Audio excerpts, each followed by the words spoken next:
Happy Friday, friends, or whatever point in the week you're watching this video. This is Tracy Brown, your somatic nutrition therapist and attuned eating expert.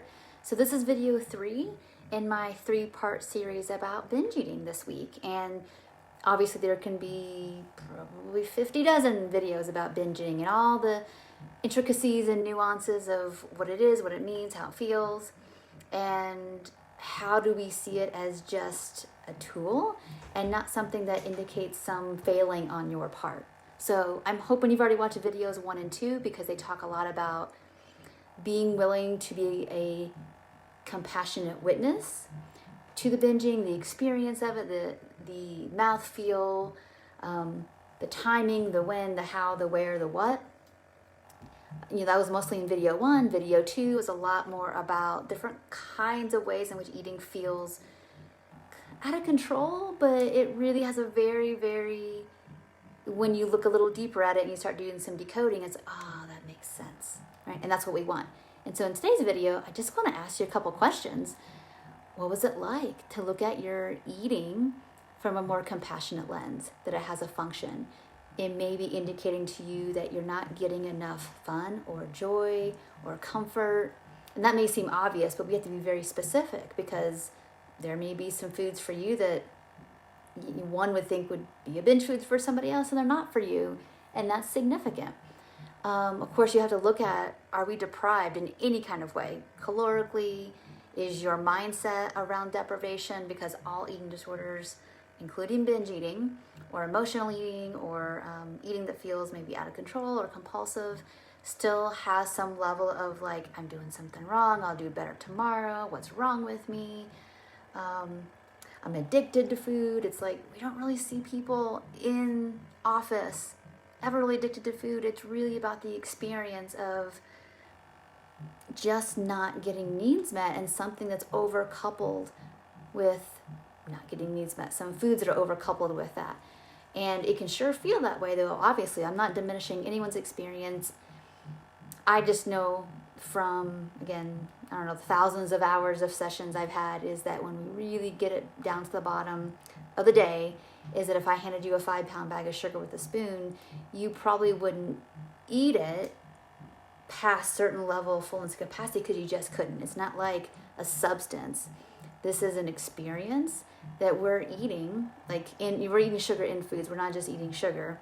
And there's something about the whole experience, all the components of it, that feels like we can't stop. And we need to understand what's the function of that. And so we talked a little bit about all these topics, videos 1 and 2, and then something in video 2 that I think it's important to review today is recognizing that binging, just like restricting, is just another faux window of tolerance when we don't have a really robust, big, sense of safety and ability to regulate our emotions or our internal sensations that we're having.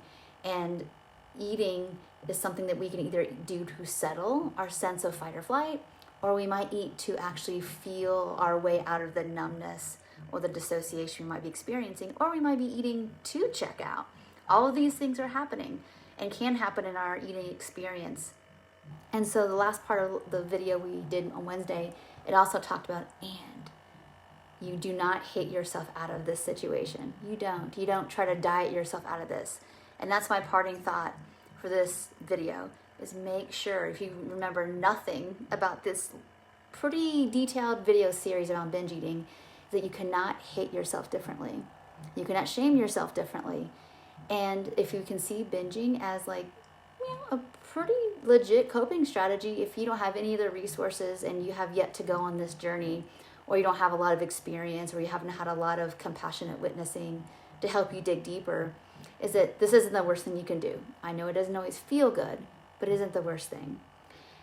And what's secondarily really important about that is it's your signal. Nobody wants to call binge eating a gift, but it's a gift. Okay, I need to really take some days off, take some time, get into some safe relationship with a trusted person, professional, whatever, and really look at what is this trying to tell me about what is too much or not enough, not only just in the outside of my life, but in my insides as well. When you can get some clarity about that, it's so much easier to know when enough is enough in our reach and our ingestion and digestion around food. So I hope this was really helpful for you. I've gotten a lot of positive feedback, so thank you so much, all y'all who either off camera here or in the comments or messages have told me this was really helpful and really good reminder. So thank you so much for that feedback. It keeps me encouraged as well. So if you have any encouragement, put it below. If you need support, please contact me. You can email me at tracybrownrd@gmail.com or just go to my schedule link and pick a time you want so we can chat. Thank you so much for watching, and I will see you in next week's videos. Bye for now.